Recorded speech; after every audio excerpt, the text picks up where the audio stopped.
The Bears get a huge win over Arizona. We'll talk to Coach. We'll look at some film, and I'll break it down for you. Coming up right now.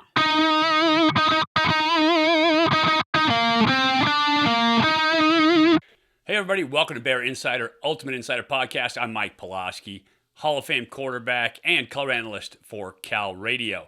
Today, we're talking about a huge win. Bears over Arizona, 49-31. That is a massive win at home. Completely changed the face of the offense in this game. Huge moves on the offensive line. We'll talk about that. Coming up, we'll have an interview with Coach Wilcox. He will break down the game from his perspective as well. And we will talk about where the Bears were great, what they need to work on, and what's coming up. First, my take. This week, the offense really needed to get on track. After that Notre Dame game, offensive line play for the last 3 games really has not been up to par for what it should be. Remember, Cal is an offensive line factory for the NFL. We have had some phenomenal offensive linemen. And so offensive line play at Cal is usually pretty high level. And so when an offensive line isn't performing up to snuff, it is tough. And it's tough as a quarterback, as a Cal fan too, obviously.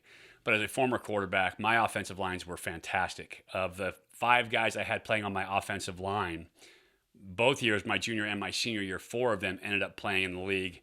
I think we had a first-round pick, 2 second-round picks, a third-round pick, and a couple other guys that all played in the league for a couple of years at least. So really good offensive linemen. And you're used to seeing that. Guys like Alex Mack coming through there, Jeremy Newberry coming through there. Guy after guy who played at Cal, Tarek Glenn, right, and then played in the league. So we're used to great O-line play. So when it's not there, it seems very weird for us. First 3 games, it wasn't there, and I was tough on them. I hate being tough on offensive linemen. This game, I want to give them a ton of love because they turned up the intensity on that offensive line. They made wholesale changes on the line in terms of position switches. And so you had Matt Cindric, who has been a center this year. They moved him to guard. They also put Seowape Vadakani in at the other guard, a true freshman. He's seen some playing time so far this year. He is a very large human being, and he has the mentality of a great offensive lineman. He's going to put somebody on their back, and he's going to keep grinding them until the whistle blows. And so he was a great addition to that line. They had TJ Session, who had been kind of on and off at that right tackle, start at that right tackle position. And then Ben Coleman was the only guy who hadn't played, who was at his own position. Ben Coleman stayed at left tackle, and then they moved Driscoll from left guard to center. So you had wholesale change. It was like musical chairs in the offensive line with guys moving around. I think that sends a message to those big boys that it is not working. You've got to get this right. You better get your stuff together.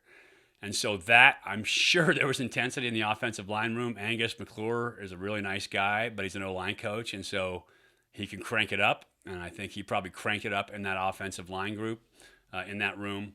And so I think that brought some attention to it as well. But those guys got the message, and they played extremely well. The second play of the game, they run what is called a pin and pull. You pin the end, pull lineman through to lead, and you kick with the first guy. You lead up through the whole second guy, and it's fantastic. It's a G scheme, gap scheme run, and it was fantastic around the edge. Jaden Ott hit it, and there was nobody there. Not looking back. That dude can flat out fly because Arizona's free safety had an angle on the play. It's called a pursuit angle. You see it all the time in football. Guys get caught from behind from pursuit angles. He had a pursuit angle, a good one, and Jay Knott just ran right through it, which shows you how much speed he has. And he's so smooth that he doesn't look like he's moving that fast, but boy, he can flat out fly. So that is awesome. Jaden Ott went on to rush for 274 yards and 3 touchdowns on the day. That was one of 3 explosives. He had another one later on going the other way. Ben Coleman, by the way, left tackle, got Offensive Lineman of the Week for the Pac-12, which is huge. He's the first Cal guy to get that award since the inception of the award in 2019. So getting a little love from the conference for a great game. Anytime you run the ball for 354 yards in a game, one of your linemen has to get that award because the Bears were moving it on the ground. And the beauty of that is they rushed for 4 touchdowns as well. But the beauty of moving it on the ground like that is when you can run the ball like that, now the D-line has to stay home, linebackers are waiting for the run.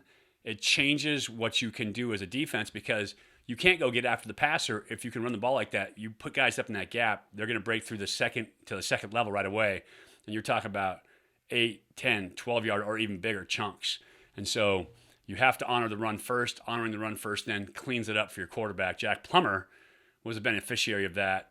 245 yards passing on the day, very efficient day, 3 touchdowns. And so a great day for Jack Plummer as well. Another of the new faces that kind of got involved on the offensive side of the ball, Elijah Maharo. Hadn't had any catches, got his first catch in this game, ended up with 3 for 45.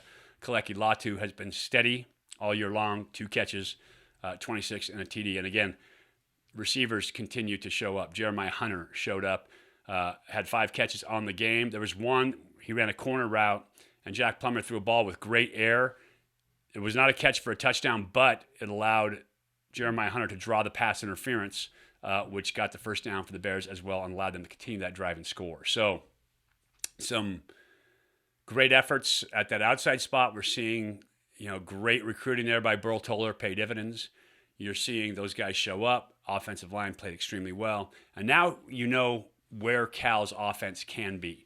They are playing that game. They were fantastic. You flip it over to the defensive side of the ball, and Coach Wilcox came off the field saying, we're not covering, we're not tackling, and we're not rushing the passer, which are really the 3 things that you have to do on defense. And so he wasn't very happy with that defense going into halftime. They had played over 24 different defensive schemes, looks on defense, trying to get some stops. And, let's face it, Arizona was really good. Jed Fish is a very good offensive coach, and he put together a pretty good scheme. But Cal's defense wasn't quite up to their normal snuff in this game. And so there were guys who weren't playing with great eye discipline, right? You have an assignment on that play, and you are supposed to stick to your assignment. Second play of the game, they come out, I think first or second play of the game, on a naked boot, and Jaden DeLaura rolls out to his left, and they're there. They've got it covered. Colin Gamble has the flat covered. And DeLaura looks back inside, and Gamble just drops off, which gives you the flat. And so things like that, the discipline of staying home and playing your assignment showed up again and again in the first half. And so that was huge. I think the Bears defense could be a whole lot better than they played in that game. And so it was really close going into halftime. I think it was 3 points at half. And so coming back in the third quarter, though, defense turned it around. They played a whole lot better. Got 2 interceptions in the second half, which were huge. The turnovers, that's the difference in the game right there. When you look at it, 18 points, 2 turnovers, that's 14-point swing right there. So that's the difference in the game. And getting those takeaways it's amazing. Also, not turning the ball over on offense. 0 turnovers, 0 interceptions, 0 fumbles turned over. So excellent job there by the offense as well. Defense came to play in the second half, played a whole lot better from the third quarter on. And so that showed up. Injuries, minor injuries. Lamaja Hearns had a minor injury in the game. We didn't see him for the rest of the game.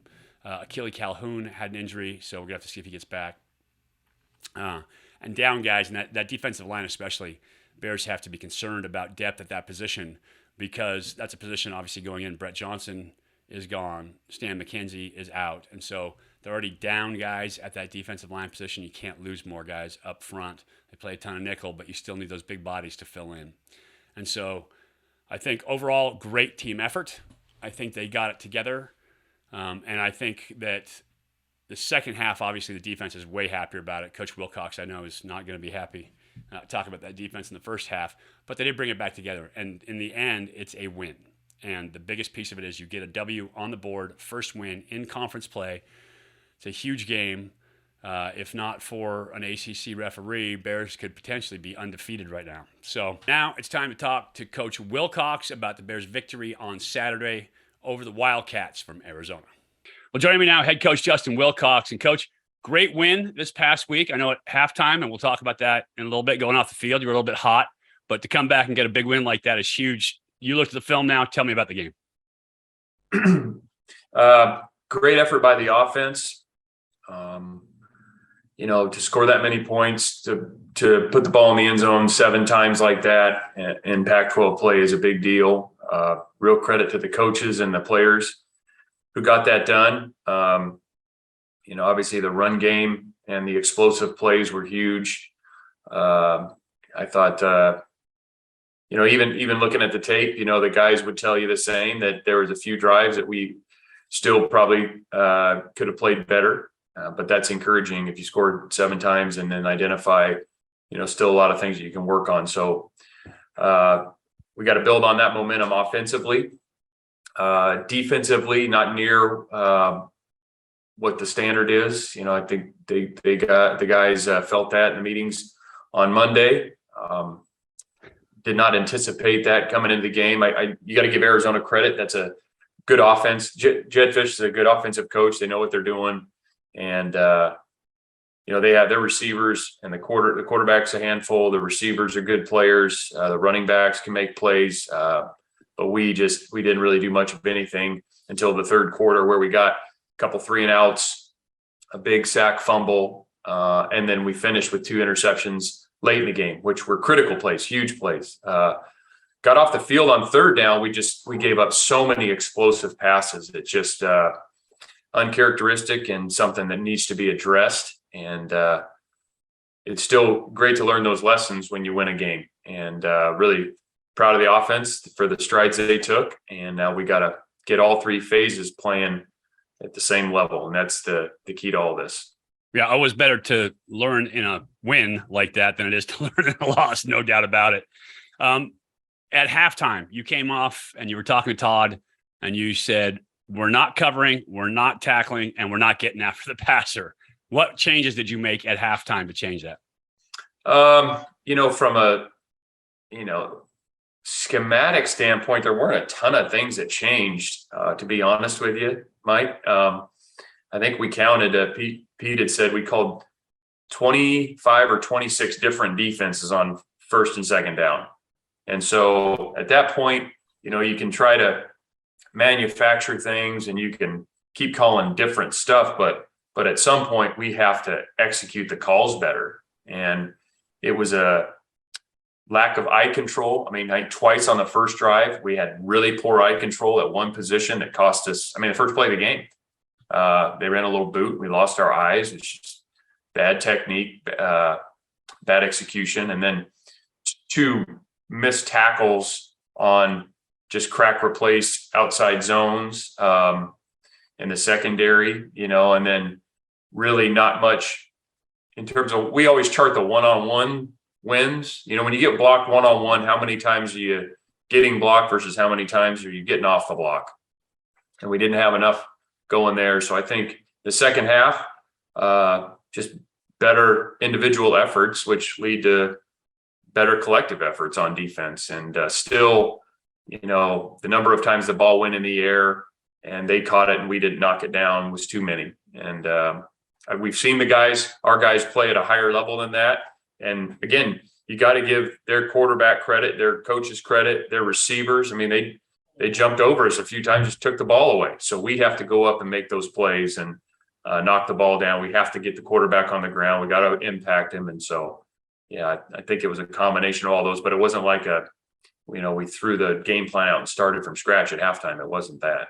Right. But getting after guys sometimes, get them dialed back in. And it's not like, this team is almost never not dialed in. I've never seen them not dialed in, but there were more gaps in the passing game than we talked about. How much of that is Jed Fish? He's a pretty good offensive coach. He's really good with what he does in the scheme. How much of that was him giving you different looks that created confusion? How much of it were guys trying to do more than they should? One of the things that stood out to me was that fake bubble screen. They hit it twice on you. The fake bubble screen got guys up the seam. How much of it were guys trying to do more than they should? How much of it was Jed Fish scheming? Well, yeah, they have good coaches. There's no doubt. Jed's a really good offensive coach. We've seen those plays in the past, play action, running the tight. The first play of the game, they ran an under boot and we have a flat defender that came off this guy. And it's that's not hard. They threw a play action 7 cut on us in a matchup zone, and we've seen that before. We've seen the bubble screen, and we call it Hollywood, the seam route, and it's like fake, yeah. Yeah, we've seen that. And those are good plays, but we've also practiced them before. So, yeah, it's focus, it's technique, it's doing your job, it's all of that. It's competing, it's committing to getting the ball carrier on the ground.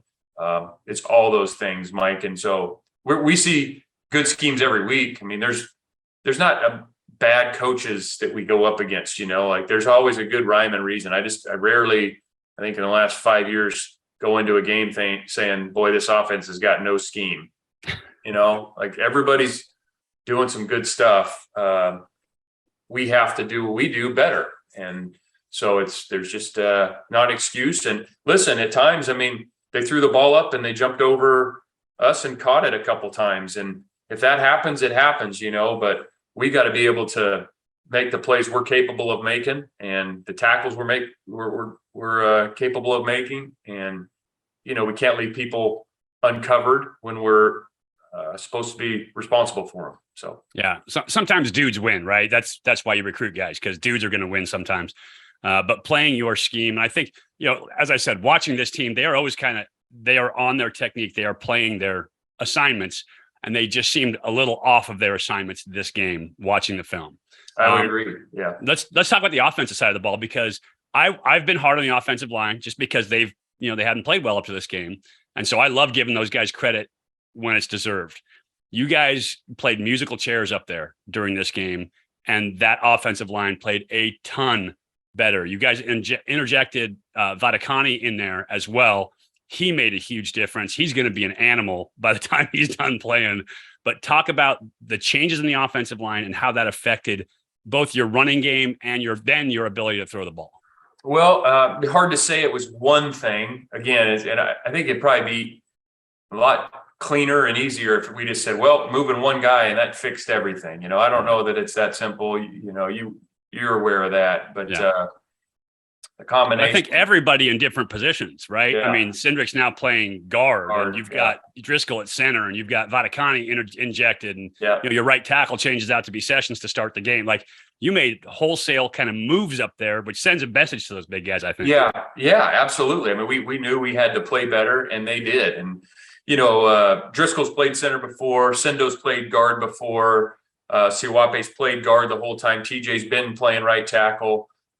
Getting those guys more opportunities, getting them playing aggressive, cleaner technique. It all matters. Again, the coaches put them in good spots, and we were able to take advantage of some explosive plays, by Jaden, obviously, and then some other guys. So I thought everybody did a good job. I mean, and it was a great performance by them, and they also can be better. We can be better in a lot of spots, and they'd be the first to tell you. But I think, we talked about on Monday, it's like, okay, the bar's raised now, and that's the bar. So we have to continue to grow and build on the improvements that we've made, and grow as a unit moving forward, because we're still going to need, more than 5 guys to play O-line and more than one running back. And so I think it's continuing to build on the momentum that we created in that game is important. So early on, play number 2, you hit the big G scheme, the outside pin and pull with your young running back, and he takes it to the house. Talk to me about getting that blocking and Jade not doing that, and then what kind of message does that send to the team? What kind of momentum does that bring to the team? Yeah, you hit it. We were in a wing set, kind of a 2x2, and they were in inverted safety and ran pin and pull, and Siwape got a really good kick out block. Their corner kind of ran up the field, and so took himself out of the play, and which left our second puller for the inside backer. He got just enough of him, and then that was it. And then the other safety was on the other side of the field because it was a split safety defense. And so at that point, Jaden just took off and had to kind of skip through one tackle. And I think we talked about after the game, he's a fast guy, and he was pretty intent on scoring, and got it done. Yeah, I laugh because I pointed out as soon as Jay Knott saw daylight, like he didn't look for anything else. He was, track athlete, eyes down the field, running fast. And I said, man, he never looked back. And your answer to me was, well, fast guys don't look back. I don't personally know that because I was never a fast guy. So right, I was, they were coming at me from everywhere. Yeah. That's he is a fast guy, and fast guys don't look back. They don't look to cut back because they're going to outrun people's angles. And he makes great cuts at times because he has to. But again, when you have speed, you're not looking to cut back. And sometimes when guys maybe don't have that speed, myself included, maybe you, I don't know, but definitely me. You're always looking for the cutback. You're looking for the over pursuit because they're coming. Exactly. Yeah. And he ran through so many angles in that game. It was pretty awesome to see. Yeah. Jack Plummer finally had a clean pocket. He was able to throw people don't understand like how the running game and pass game works together. As soon as you start establishing those runs, defensive linemen have to set up for it, right? They have to block, they have to fight pressure, all those things. And now it gives you a clean pocket, time to throw. I thought Jack Plummer looked pretty good in this game. Yep. He did. And I think especially later, he didn't start great. Right. And he would tell you that one of the things we talked about with him is we got to find ways to get him in rhythm earlier in the game. And drop that first throw down about 2 feet and we'll be good, right? Yep. And but he did make some really good throws later. And as the game progressed, he really did, and threw some good balls. Beautiful post, threw a couple of great throws to Elijah Maharo. He also had a couple throwaways that were big. We had a naked on where we didn't have the edge, and they happened to bring the nickel and got rid of the ball as opposed to taking a sack. So he had a couple throwaways that were really good plays. And another one that's worth noting is the deep ball, not the touchdown, but the deep ball he threw to Jeremiah, where he put it in a place to draw the pass interference. Yeah, draw the PI, yeah. Yeah, and so, again, those little things. And then he got us into we had some checks, and he got us into one play that was a touchdown. And it was a kind of a check with me thing, and he got the exact right call and really did a nice job. So stayed clean most of the game, didn't take a lot of hits, and he did a good job. And as we mentioned, I think one of the keys is going to be just getting him into a rhythm a little quicker. No doubt. Making him feel comfortable back there and giving him that confidence of feeling comfortable will be a huge, huge difference maker for him. What do you take forward from this game, wrapping it up? Because now you're going into Washington State. What do you take forward from this game? What do you add on? Obviously, the teaching aspect for the defensive side, you talked about it, and some stuff to clean up on offense. Always coaching, right? Always coaching moving forward. What do you take from this game going forward? Well, so much. We sat in there on Monday and watched a ton of video with them, and we want to point out the things that we did well, and then also a lot of areas for improvement. And I think you said it, we say it all the time. It's really great to have those lessons being taught after a win. And so building on our momentum on offense, getting back to that standard on D, identifying what were the issues defensively. I still think we have room to improve on our return units. We had a better punt return day, but we had a couple issues on our return units that we can clean up. So just playing better and better football and eliminating those self-inflicted wounds. And if the other team makes a great play, so be it. Then we move to the next play, but really just eliminating the self-inflicted wounds and as we aim to play just our best football as a team, all three phases. So you can hear from Coach Wilcox many of the same themes that I was talking about early on. The Bears had to be better discipline-wise in terms of assignment effort on defense. They were in the second half, but they'd like to start from the chute. This week, it is going to be really essential that they are incredibly disciplined because Cameron Ward, the quarterback for Washington State, is a dude. And we will look at that coming up. We were going to have a preview of Washington State later on this week. That's it for today. Huge win. The Bears get it done. 49-31 over the Wildcats at home. Bears are gone next 3 weeks, actually, from Memorial Stadium. So you guys can listen to me and Joe Starkey on the radio. Obviously, you can get it KGO. You can tune in on the Varsity Network app and get it there as well. I appreciate you guys watching. For Bear Insider and the Ultimate Insider Podcast, I am Mike Pawlawski. Go Bears.